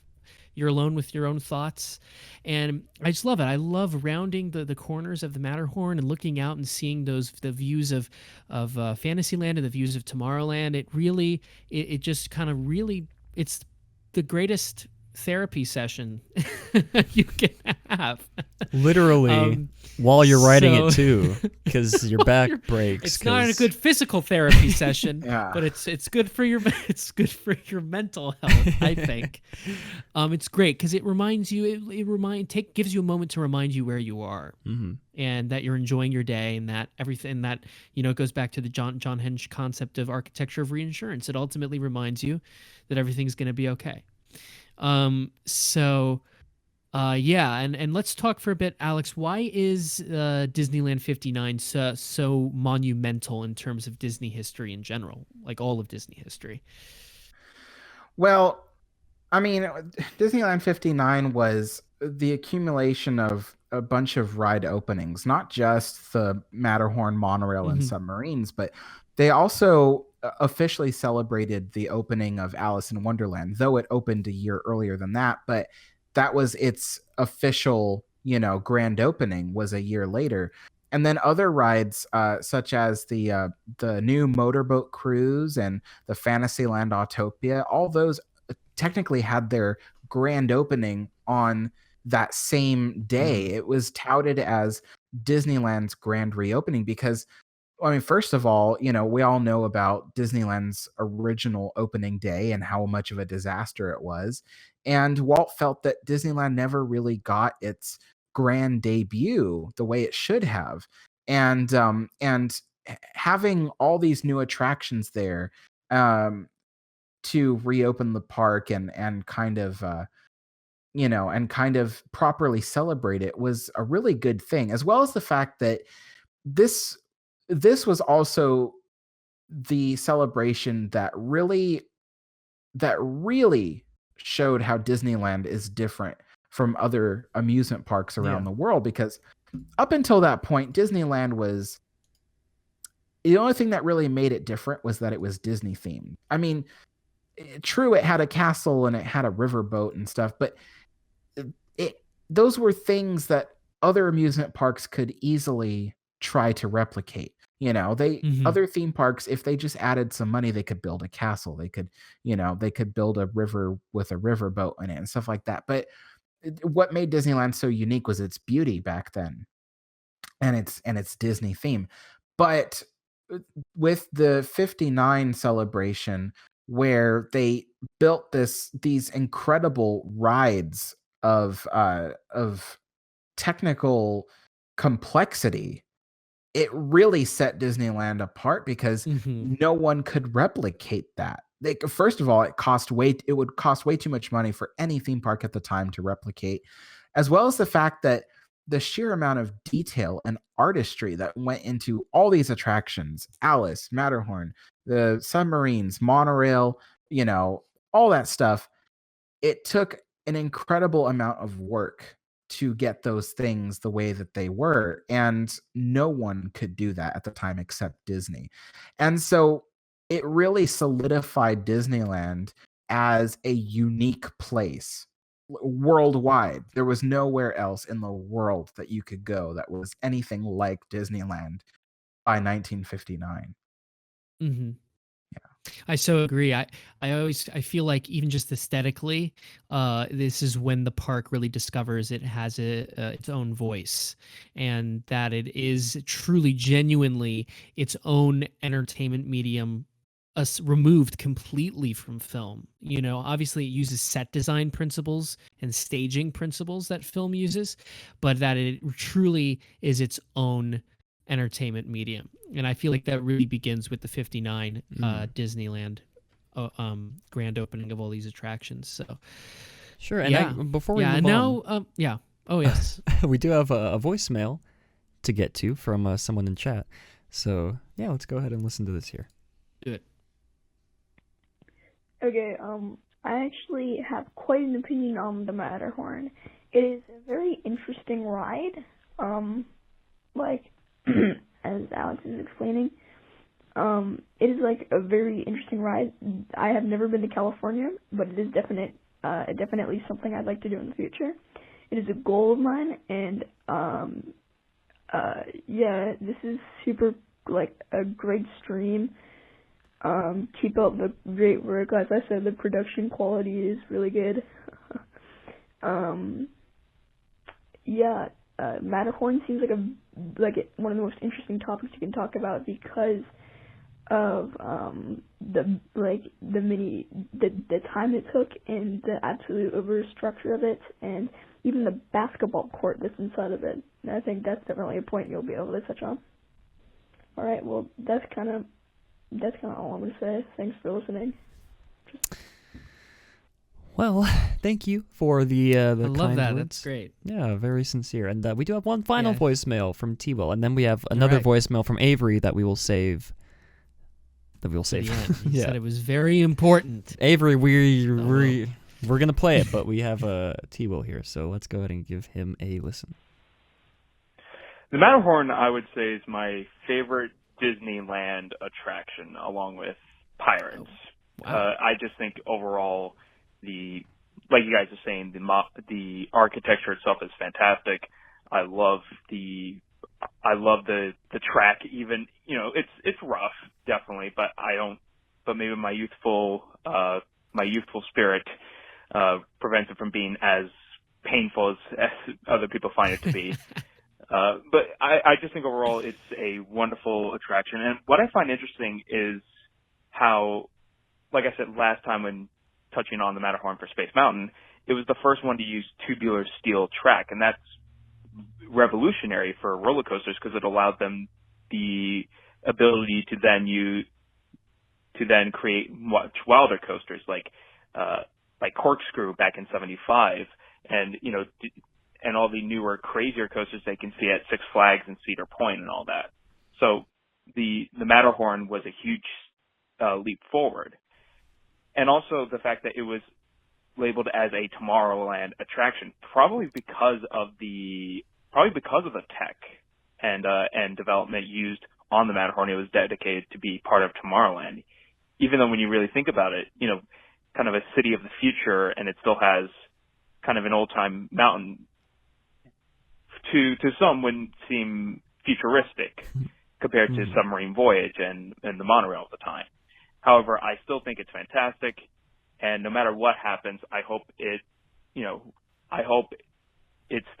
stays forever. And if it can't stay forever, then rebuild it to be as close to the original as possible, because I think it deserves that respect. All right. I agree. And if like somehow the city could just intervene and label it a historical landmark, that would be fantastic, because that skyline is just, I mean, I just feel like it's pop culturally important to Southern California. Yeah, you know, the thing about the Matterhorn that makes it so awesome is that it's actually it's genuinely beautiful to look at. Yeah. And we take that for granted nowadays because Disney has built so many, you know, mountainous looking rides. But when you think about it, like you look at, okay, I don't mean to bash Knott's, but I mean, if you look at the log flume, the Timber Mountain log ride, and then if you look at their Mine Train ride, both those mountains don't look very pleasant to the eye. No, they actually the rock work is not well designed. It looks like a big pile of manure, in my opinion. So it's, it's because it was the way it was designed was like, oh, we'll just build the structure we need, and then around it we'll encase it in concrete and then make the concrete wrinkly so it'll look like rockwork. And it's like, that's not what Disney did. Disney ended up, really planning out all the individual features of the outside of the mountain and carefully weighing their options. Like I one time I was walking through the park with somebody, and I don't remember who it was, but they were looking at the Matterhorn and they said, "Oh, you said it's a scale model, right?" And I said, "Right." And they said, "How come it doesn't have those sharp features that the actual Matterhorn has?" And I said, "Well, there's a reason for that, and it's because Walt knew that there was going to be climbers going up and down the Matterhorn. That's what he really wanted. But when you scale down a really sharp rock feature like the edges that the Matterhorn has, and you scale it down to a smaller scale, it becomes like a jagged knife that you have to avoid when you're a climber. And so it's like they have to soften the edges and stuff. But when you think about it, the Fred Jerger and his team who designed the rock work of the Matterhorn, they had to decide what stays and what goes and why. And there are like little rocky outcroppings that the Matterhorn actually has that they had to go, do we scale this down or do we keep it, because it's a feature that people can see in the photographs and stuff like that. And then the actual sculpting of the rockwork itself, it wasn't just done willy-nilly. Like I know like a video footage shows it being done and people go, oh, it just looks like they're just randomly spattering concrete everywhere and shaping it, but it's not random. The pattern is very much well thought out. And then of course, a key feature of the Matterhorn that a lot of other theme parks who try to build mountainous rides overlook is greenery. You need the mountain to look alive. So Disney inserted all these pockets where they could grow like, small scale trees and shrubs and things, and make it so that way the trees get smaller the higher up you look, to the point where they just vanish altogether because of the altitude. So, and having all that greenery surrounding the Matterhorn makes it look like these plants are literally growing off of the rock and the soil around the area. It lends it a sense of credibility. And even though the trees around the Matterhorn have grown pretty tall in the last, couple of years, or not last couple decades, and it does kind of block views of the Matterhorn from certain angles. I'm pretty sure Disney from the start had intended it to be that way. Yeah, sure. Because it's kind of like it lends to a certain sense of forced perspective, where it's like you have this big tall tree in front of you and that's your foreground, but when you look past it and you see this small scale mountain, it really forces your eye to think that the mountain is further away than it really is.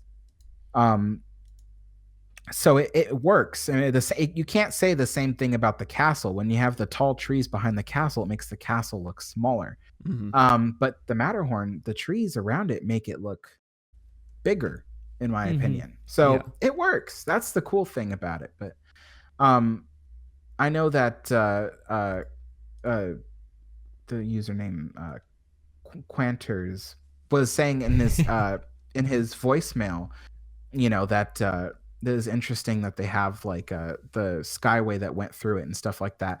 That was, that in itself was interesting because, like I was saying in my history video about the Matterhorn, it's like we probably wouldn't have had the Matterhorn if it wasn't for the fact that Walt really wanted to hide the ugly central tower of this of the skyway. He just hated to see that thing right next to the castle. And so it was like he was like, we have to hide it. We have to do something. And so it's just funny because it's like the very reason why the mountain is there in the first place, it no longer exists. So, but yeah, and seeing the buckets go through the mountain. Now, see, I have a different opinion on that than other people. Other people go, "Oh, that looks so awesome." I don't agree. I'm glad they got rid of the Skyway because I always felt like seeing those giant buckets passing through a tiny mountain just didn't look right. And then of course the big rectangular shaped holes that they cut out for it just didn't look. I didn't like it. I'm sorry, people. I didn't like it. But anyway, I can agree with that. I can see why even having a Skyway to begin with is a little weird. But I don't know, it just adds, I think, to the kinetic motion of that area. You have the Skyways, and then you pass through the Matterhorn, and you look down, and there's a monorail going by. There's the motorboats, there's the submarines, there's the people mover, there's this is of course when you get to the 60s, obviously, but it's that's something I think is so sorely missed. We get just a tiny taste of that kinetic energy, but because we still have the monorail, we still have the submarines, but that's it pretty much. So if I had a time travel bucket list, it would definitely be to go back to Disneyland when there was all of that kinetic motion literally on, a bucket list. Just to see what it would look like in person, because it's something I think it's missed in pretty much all the Disney parks. Well, the other thing too about the Skyway is it made sense to have the Skyway there also because around the actual Matterhorn there are gondola lifts all around the mountain that even back then they took you up as close as they could to the mountain so you could hike or something like that. And now today you can get pretty darn close with all the new ones that I think were made by the same company that made the one at Walt Disney World, the current, what do you call those things?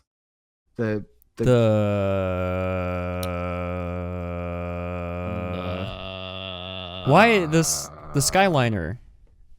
Yes. Yeah. I don't know why so that I was. think. I think I wasn't listening, so I was trying to figure out what. Oh yeah. Where you guys no one were. Listens. No one listens to me when I talk. They just zone out.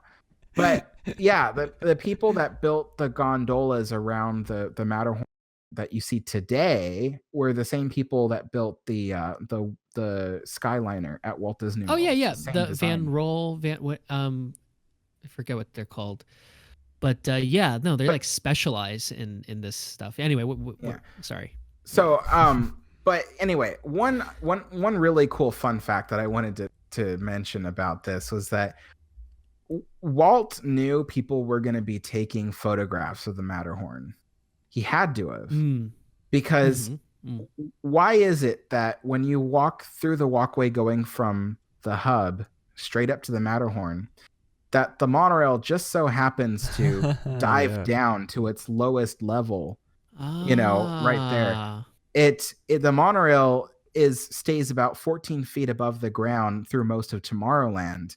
But then right when it gets to that area from the hub that faces the Matterhorn, it dips down to only 8 feet above ground level. And that's so that way it doesn't tower too high over the Matterhorn and you can get a nice photograph. So I just thought it was really interesting, that it's like that had to have been a Walt thought, that just had to have. He might have walked into the office one day and said, no, that's too high. People are going to take pictures of this. I want people to get good pictures. So yeah, just had to, it's one of those food for thought kind of things. Yeah. All right. That's well, great. yeah, I like that. Yeah. All right, where were we in the discussion? Oh, we had the voicemail. That's what that's what all that discussion. Oh, yes. Okay, well, I guess continuing on our attraction retrospective for the Matterhorn. Jeremy. I was very confused about what you were segueing into. Yeah, I thought Matt. he was going to listen to another voicemail. Me no, too. we have now have 2 voicemails in the queue from Avery, which will, again, like I said, we'll save to the end of the episode. I don't know what else there needs to be said. I think we've all said everything we love about it. We gave it background. I'm just waiting to hear, Matt, how you feel about the Matterhorn. Well, the big kids are done talking, you guys. It's time for The adults are done talking, I guess I should say. It's time for my thoughts on the Matterhorn. I've said this before. I don't like the Matterhorn. Not as like an icon, but just like the ride. I have the same opinion as everyone else where they say it's too rough, hurts my back. Guys, I'm 6'1". I can barely squeeze into those bobsleds. That, of course, I understand. Yeah, has a very big impact on my overall thoughts on the attraction. But I can, of course, I love the retro. What's the word you're using? The kinetic energy, the motion that it adds, the energy that it adds in general to Disneyland back when it opened. Yeah, of course, it looks a little rough nowadays, but hopefully like T Will said, if they do decide to tear it down, I hope they do rebuild it with an updated ride system, as close to make it look as close to the original as possible. But yeah, Matterhorn, it's aight. I guess that's my review. It's aight. Again, I love what he needs. I love Sorry. the attraction, but I hate the experience. Sure, the experience of being on it. There we go. All right. It's aight. Oh, also, I have a point to make, but let me be right back real quick to make my point. Okay. Oh no. I don't know what that means. I don't know if he's gonna go grab something. Okay, well. Oh God. Well, guys, if you'd like to leave voicemails, 575-386-5814. All right, he's back. Okay, Alex, you've made your point. I get it. Okay. So people have noticed that when I talk about the Skyway buckets, I talk about the gondolas, and they mention that I always call them gondolas. And that confuses people because they go, oh, it's called a gondola. Okay, well, that's true. But there's a reason why I always mispronounce it. That's because I am a railroad fanatic, and railroads have these cars. A lot of people think these are flat cars, but flat cars don't have the walls around the edges. So a car like this with walls around the edges is called a gondola. And you don't call it a gondola, it's a gondola. And because I'm such a railroad fanatic, I'm used to saying gondola a lot. And by accident, when I talk about Skyliner gondolas, I always say gondola. So that is why. And people don't believe me when I tell them that. Just like last time they made fun of me. So before you make fun of me again. He has proof, you guys. It's physical in his hand. Proof. It's physical proof. This is a gondola. Well, that was a colossal waste of time. I'm kidding. I'm kidding. Yeah, Matterhorn Mondays. Oh, well, okay. Well, we're.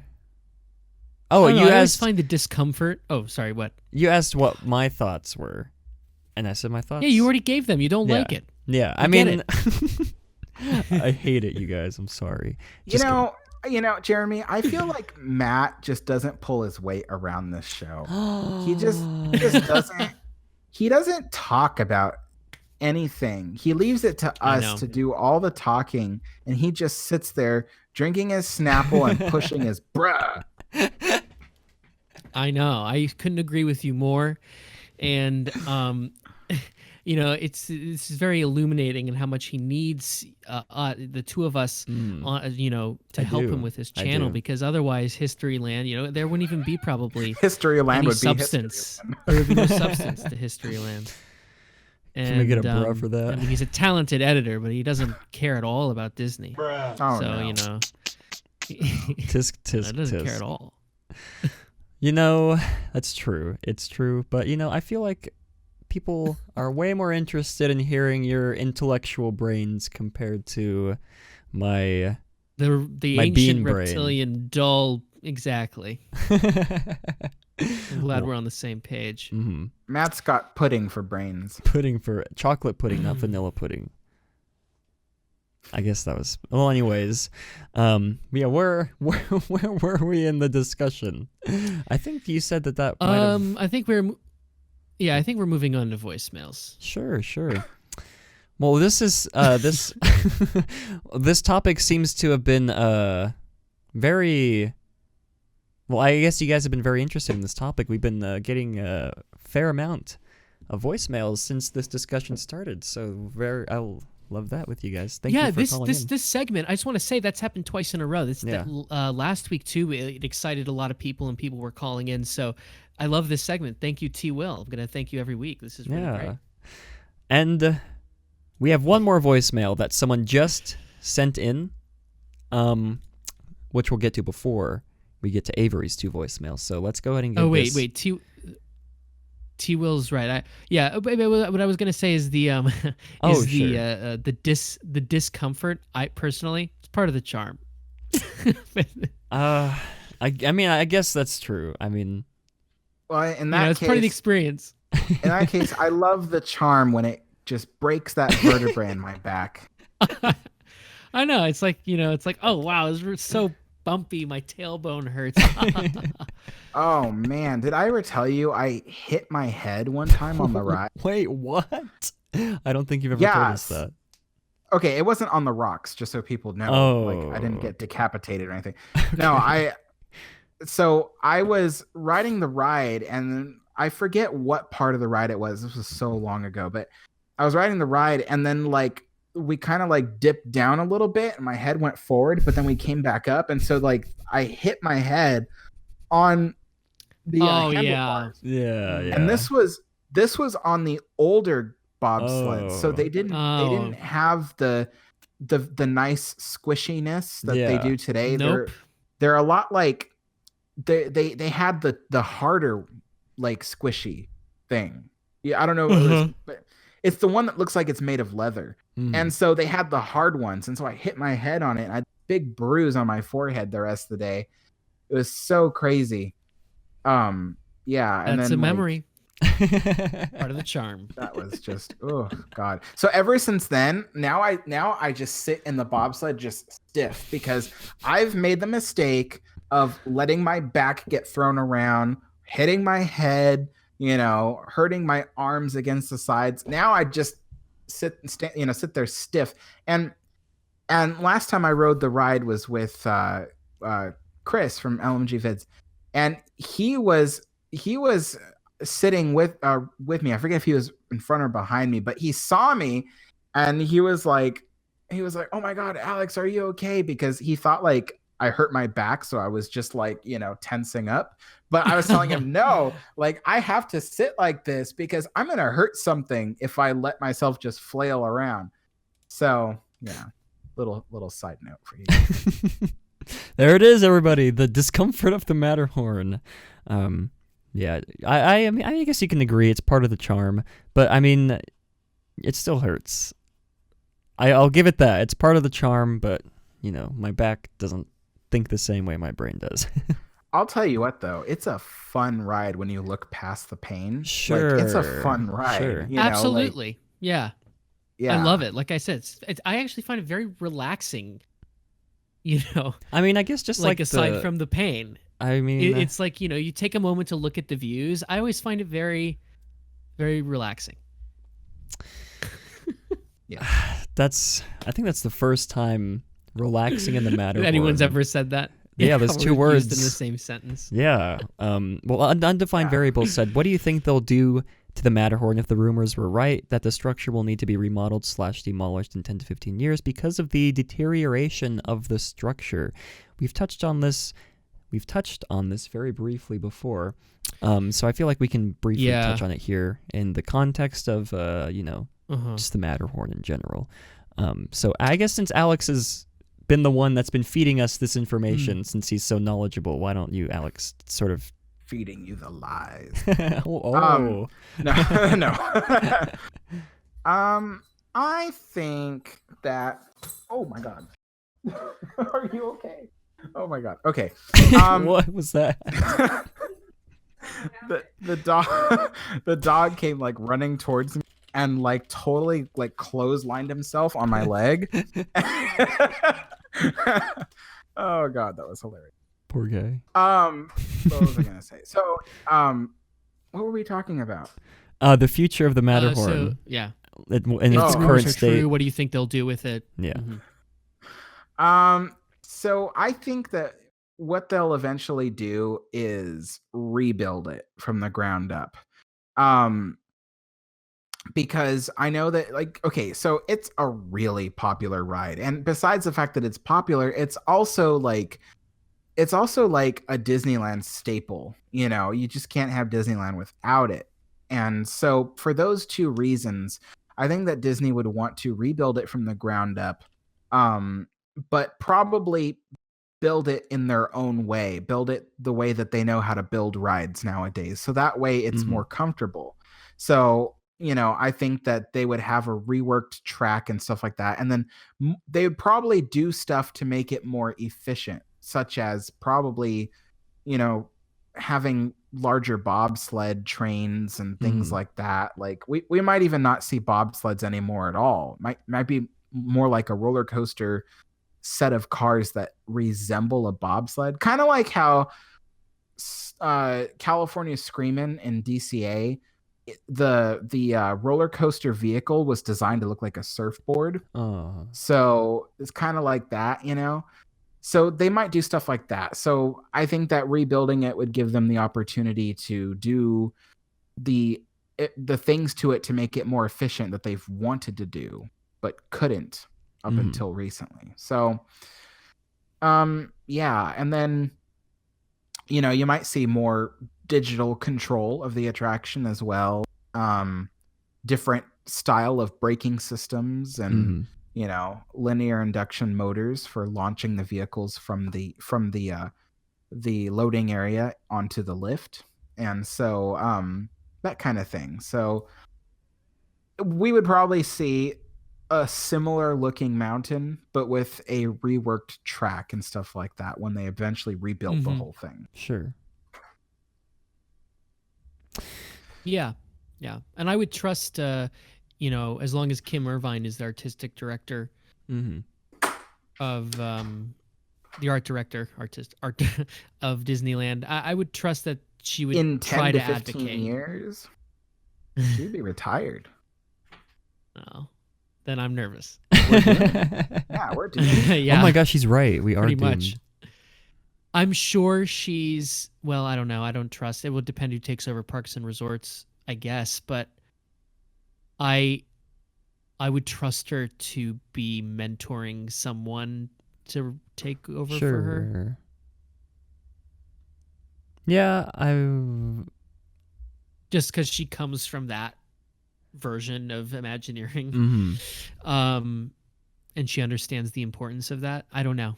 That's another conversation for another time. Yeah, sure. I think. Well, I think that wraps up, I guess, our discussion of the Matterhorn, unless you guys have any closing thoughts you'd like to say about the ride. Nope. We cool. All right. Alrighty. Well, again, that is Attraction Retrospective, and we're trying to decide if we should like do Twitter polls each week for which attraction you guys want us to see, or if you'd like to comment down below, because it is, I feel like, neat when we do have another guest to have them pick the ride. We'll figure it out. Yeah, I kind of like it being dealer's choice. Yeah. Well, we'll figure out proper formatting in the coming episodes. Very excited. Yeah, great topic. But we do have now we have 2 voicemails to get to before we get to Avery's 2 voicemails. So, guys, buckle up, because we got a lot of stuff to listen to here. I'm gonna sit back, right? All right, let's give this first one here a listen. Hello, everybody. It's me, Ryan Hines here. Here are my thoughts on the Matterhorn attraction at Disneyland. It is one of my favorite attractions, along with It's a Small World and Pirates. The thing I really like about this attraction is that it's just really picturesque. Like, literally, when I go walk right next to it, whether I'm in the line or just going to like a different attraction in the park, I just like to just stand right next to it and just close my eyes and just picture I'm right next to it, just because of how so realistic it is. You know, it's one of those structures. You know, this is like a structure that like no other theme park could probably possibly create. When you look at it, it literally feels like a real mountain, not a fake one. You know what I mean? So when you look at it, it just looks like a real mountain. And like when you're going inside it, like when they added the gondolas into it, you know, it usually is the best attraction to take pictures. So that's just my thoughts on it. Very picturesque. That's all I can describe the attraction. Rough, but it does. But at the same time, when you're in the attraction, it's definitely the best ride to take pictures. Thank you, and have a wonderful day. Thank you, Ryan. There was no transcript there, Yeah, so I couldn't tell if it was like if it had bad words in it. So I was trusting you, Ryan, and you pulled through. So thank you, appreciate it. Yeah, great voicemail. It is very picturesque, like we've been saying. It's, I guess, for me as like a photographer, I love to take pictures of the Matterhorn, especially in this area right here that's pictured on screen. The sort of lagoon area. You don't even know what area it is. The word is just escaping my mind. The only body of water I could think off the top of my head was lagoon and then ocean, but it's not an ocean. Moving on, we have one more voicemail to get to here before we get to Avery's voicemails, and I believe this is directed at you, Mr. Alex. So let's go ahead and give this a listen. Okay, about the gondol, about like the mispronunciation. That's actually a good idea. You can like hit Disney up in email and be like, yo, I have an amazing 5-star idea. When your new gondolas come out, you can make a Dole Whip cup and name it the Gondole Whip, and it's like a gondola. Okay, when you make millions of this, I want a percentage of it. It's a gondola, but it's like without the top, and it's Dole Whip inside of it. Multi-million-dollar idea. I just thought of this on the spot while you were explaining the train car and stuff, and the mispronunciation and why people get angry. Oh my gosh. Wow. Just for the proof that no one was really listening to you, and when you were explaining the train thing, that everyone just went off in their own world. I just wanted to put that out there. But Jeremy, I didn't say that was when people didn't listen to me.